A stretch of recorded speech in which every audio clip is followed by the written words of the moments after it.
बांग्लादेश में तख्ता पलट हो गया। कई सारे सवाल लोगों के मन में उठ रहे हैं कि क्या भारत में ऐसा कभी नहीं हो सकता।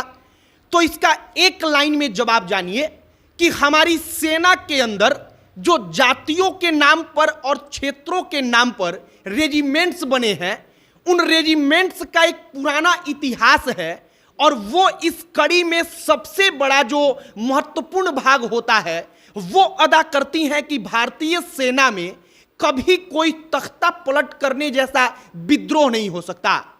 आज एक एक करके समझेंगे कि आखिर Rajputana rifles, Assam rifles, Sikh regiment, Punjab regiment, जो जातियों के नाम पर हम बटे हुए हैं अलग अलग जातियों में, वो कैसे अपने लोकतंत्र के लिए एक प्रकार से पॉजिटिव मतलब कि सकारात्मक रूप से काम करता है।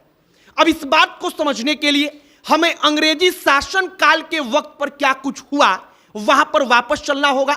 लेकिन उससे पहले हमारा नमस्कार स्वीकार करिए। हमारा नाम मोहित कुमार सिंह है और सबसे पहले अंग्रेजों के वक्त पर क्या व्यवस्था थी आप वो समझिए।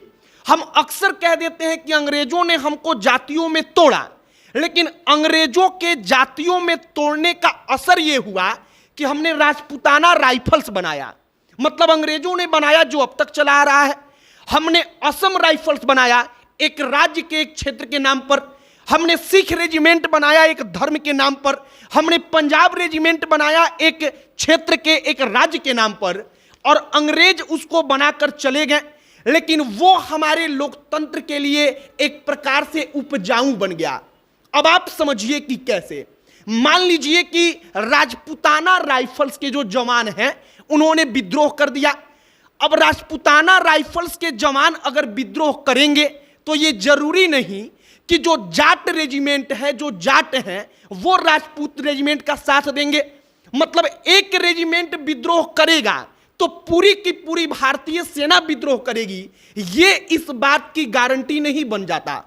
और ऐसा भारत में इसलिए होता है क्योंकि तमाम जो पश्चिमी देश हैं, मतलब कि आप ब्रिटेन को ले लीजिए, आप कई सारे यूरोपियन कंट्रीज को ले लीजिए, जो यूरोप के देश हैं, वहां पर इसी प्रकार की व्यवस्था है। मतलब उनके यहां जो रेजिमेंट बनता है उन रेजिमेंटों के पृष्ठभूमि में भी कहीं ना कहीं इसी प्रकार की चीजें हैं। और अंग्रेजों के शासन काल में भारत में अंग्रेजों ने इसको अप्लाई किया और आज की तारीख में वो हमारे लिए वरदान है। एक बार 1946 में इंडियन नेवी ने, जो इंडियन नेवी का एक धड़ा था, उसने विद्रोह की शुरुआत कर दी थी। उसने विद्रोह किया, लेकिन उस वक्त पर इंडियन नेवी का विद्रोह इतना बड़ा हो ही नहीं पाया क्योंकि हमारे पास वैसी संरचना थी। अब लोगों के मन में इस वक्त पर कई सारे सवाल हैं कि बांग्लादेश में ऐसा हो गया, पाकिस्तान में अक्सर हो जाता है कि जो आर्मी चीफ है वो पूरे के पूरे देश पर कंट्रोल कर लेता है। अब अपने यहां पंडित जवाहरलाल नेहरू जब प्रथम प्रधानमंत्री बने तब उन्होंने एक व्यवस्था बनाई। उन्होंने कहा कि जो थल सेना है, वायु सेना है और जो जल सेना है, इन तीनों के अपने अपने सुप्रीम होंगे। मतलब ऐसा नहीं होगा कि तीनों सेना को कोई एक आदमी ऑर्डर देगा और वो तीनों सेना फॉलो कर लेगी। सबसे पहला बंटवारा हमने वहां पर किया। दूसरा, उस वक्त पर सरकार ने व्यवस्था की कि सेना चाहे गलत हो चाहे सही हो, लेकिन सरकार से बड़ी नहीं हो सकती। जो पंडित नेहरू थे उन्होंने तमाम चीजों को देखा, वो जानते थे, वो कूटनीति को समझते थे। उन्होंने कहा कि जो रक्षा मंत्री होंगे उनको ही सेना का जो प्रमुख होगा वो रिपोर्ट करेगा। मतलब ये उनके प्रमुख होंगे जो रक्षा मंत्री होंगे। और इस प्रकार से एक व्यवस्था बनी जो व्यवस्था अपने देश में टूट नहीं सकती। अब इसका एक और पॉइंट है, आप समझिए। बांग्लादेश में या पाकिस्तान में या तमाम अलग अलग इस्लामिक राष्ट्रों में जो मुसलमान बाहुल्य हैं, जहां पर मुसलमान रहते हैं, वहां पर इस्लाम के नाम पर तख्ता पलट कर देना आसान होता है। अपने भारत में क्या होता है, यहां पर कोई भी आंदोलन पूरे के पूरे देश का होता ही नहीं। मतलब अगर पटेल अपने आरक्षण के लिए लड़ रहा है तो उसे राजपूत को मतलब नहीं, ब्राह्मण को मतलब नहीं। अगर मराठा अपने आरक्षण के लिए लड़ रहा है तो उसे उत्तर प्रदेश को, बिहार को, केरला को, तमिलनाडु को मतलब नहीं।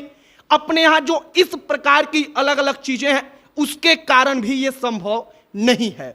फिलहाल भारत में तख्ता पलट हो सकता है या नहीं हो सकता है, उसका सटीक जवाब यही है कि फिलहाल जो व्यवस्था है उसमें ऐसा कभी भी संभव नहीं है। हमने आपातकाल जैसा दौर भी देखा, उस वक्त पर भी सेना ने उस ऐसा कोई प्रयास नहीं किया और ना अब तक कभी भी भारत के इतिहास में भारतीय सेना ने ऐसा किया है। बाकी हमने आपको बताने का प्रयास किया है कि क्या वाकई में तख्ता पलट भारत जैसे देशों में इतना आसान है, तो इसका जवाब है कि नहीं, क्योंकि हम जो पश्चिमी देश हैं, हमारा संविधान, हमारी व्यवस्था उनसे काफी हद तक मिलती जुलती है और उन देशों में अब तक ऐसा नहीं हो पाया है क्योंकि उनकी संरचना ऐसी बनी है। बाकी आपकी क्या राय है कमेंट बॉक्स में लिखकर बताइएगा। अब अंत में हमारा परिचय, हमारा नाम मोहित कुमार सिंह है। बहुत बहुत धन्यवाद।